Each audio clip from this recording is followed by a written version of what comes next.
On n'a pas besoin de faire un trait parce que les escaliers, il y a la peinture blanche. Donc vous voyez la trace noire. Et bien tiens, c'est monté là, ça monte là. Ouais, c'est impressionnant, je crois que c'est ça. Puis ça, les gens, on ne peut pas leur faire comprendre. Si, je me suis dit, bon, il y a des choses qui doivent flotter, mais on n'imagine pas, c'est après. C'est après quand on rentre. Moi, je ne l'avais jamais vécu. Ma voisine, elle, le prenait différemment. C'est vrai que pour elle, c'était plus difficile. Moi, je ne comprenais pas pourquoi. C'est la panique parce qu'on sait ce qu'on a laissé, on ne sait pas comment on va le retrouver. Parce que finalement, il vaut mieux se mettre à l'étage et pas broncher que de partir comme ça à l'aventure. Voilà. Quand on arrive ici, c'est quelque chose de prenant. Et je ne savais pas qu'il y aurait des inondations, parce qu'on m'avait dit qu'il y en avait autrefois, il n'y en a plus. Évidemment, je suis arrivée en 91 et la première était en 93. Puis maintenant, je sais qu'il y en aura. On n'avait jamais connu ça en Suisse, des débordements comme ça de rivières, parce qu'on habitait à la montagne, au-dessus de Neuchâtel. Et puis après, bon, ben, on a fait avec. Ça a été un moment d'émotion parce que imaginer toute l'eau, toute cette eau partout, en sachant que nous, on était très haut et d'autres étaient très bas. Donc la masse d'eau que ça représente. Je n'ai pas du tout pensé à l'intérieur parce que je ne savais pas ce qu'il allait y avoir. Je me suis dit si, je me suis dit bon, ce qui est à l'intérieur maintenant sera mouillé. Hein. Je ne sais pas comment on le retrouvera, on le verra bien quand on ouvrira les portes. Hein. Il n'y a pas d'autre chose à faire qu'à se dire ça.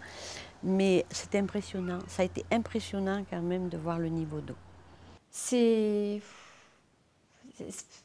dirais que bon, ben, on n'a pas peur parce que de toute façon, on ne craint pas pour nos vies. Donc c'est vrai que bon, à ce niveau-là, on part parce que bon, ben, il faut partir, on reste pas. On est resté une année, mais c'est vrai que c'est trop difficile à vivre parce que jusqu'au dernier moment dans la maison, on espère que l'eau ne va pas rentrer. Donc l'année où on l'a vécu et où on est resté dans la maison, c'est vrai qu'on était derrière la porte, c'est tout bête à dire, mais on avait des serpillères, on est plongé, on se disait ça va pas rentrer. Puis en définitive, bon ben on jette l'éponge quoi, parce qu'on voit que le niveau monte et qu'on peut plus rien faire.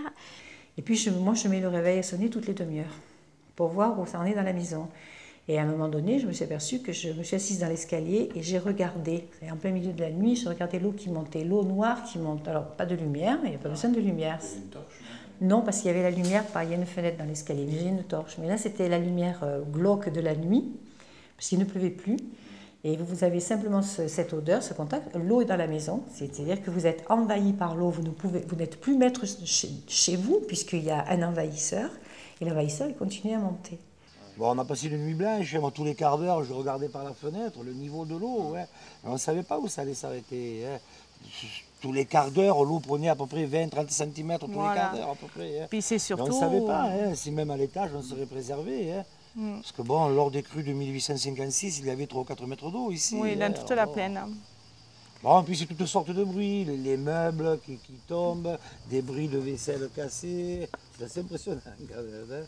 Vous savez, parce que quand l'eau, ça fait comme la... Ça fait... ça fait... Mais vraiment, quand vous êtes... Moi, j'étais à l'étage, les yeux grands ouverts dans le lit, que vous savez que vous êtes encerclé par l'eau. Encerclé, c'est rien, mais que l'eau, elle est dedans la maison aussi. Si vous laissez quelqu'un qui est rentré chez vous et qui ronfle, qui fait du bruit, je dis, c'est comme un voleur, comme quelqu'un qui n'a rien à faire là-dedans et en plus qui se permet, si vous voulez, de faire du bruit. Vous savez, il y a cette espèce d'angoisse parce qu'on n'est plus seul. C'est pour ça que je vous dis, moi, le Rhône, bon, je lui accorde une dimension vivante, mais quand il fait ça, c'est pas un être mort, je peux vous le dire. Hein.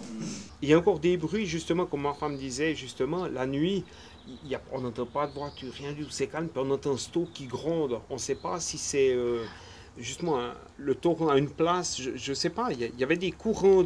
Des courants. En plus, il y avait fait de l'orage pendant la nuit. En plus. En plus. Je veux dire, à la limite, on reste bouche bée, quoi, je veux dire. N'est pas abattu, mais époustouflé, quoi. Je sais pas, c'était pas encore le désastre, quoi, je veux dire, parce qu'on ne réalisait pas dedans comment ça allait l'être. Enfin, pour nous, moi qui ne l'avais pas vécu, je ne savais pas du tout comment ça allait être à l'intérieur. J'imaginais même pas. Si, je me suis dit, bon, il y a des choses qui doivent flotter, mais on n'imagine pas, c'est après. C'est vrai qu'on n'y a pas cru jusqu'au dernier moment. jusqu'au dernier moment. Et lorsque vraiment on s'est rendu compte du danger, ben, on a évacué l'âne, on a évacué un peu, on a monté les chiens, les chats. Ben, on a évacué, on a donc monté tout ce qui était bureautique. Hein. Voilà, puisque oui, bon, il y a une exploitation agricole, bon quand même je voulais monter l'informatique, je voulais monter le maximum de dossiers que je pouvais monter, les assurances, avec tous les dossiers d'assurance, etc. On ne s'est pas senti personnellement en danger parce qu'il y avait une personne, donc la propriétaire nous disait, cette maison, elle est solide, elle est costaud, elle date de 3-5 quelques années, donc elle tiendra. Maintenant, est-ce qu'on en est aussi sûr que ça? Moi, dans ma tête, non, parce qu'à l'étage, premier étage, moi, depuis que je suis là, il y a des carrelages en travers qui ont bougé, qui cassent. Donc la maison se stabilise. Ce sont des maisons qui sont posées, il n'y a pas de fondation sur ce type de maison. Ce sont des cailloux qui sont montés les uns sur les autres. C'est une vieille maison. Bon, ce n'est pas la première fois que le Rhône vient. Mais pour moi, sur une expérience très courte de 10 années de passage de Rhône, je trouve que le courant est de plus en plus violent. Et ça, c'est quelque chose qui me fait peur. Moi, je fais partie des gens qui ont eu énormément de chance parce que M. Plata, mon patron, a une maison en ville. Et un autre membre du personnel qui a eu sa maison inondée également, et moi, nous avons été hébergés chez lui pendant toute la période des inondations.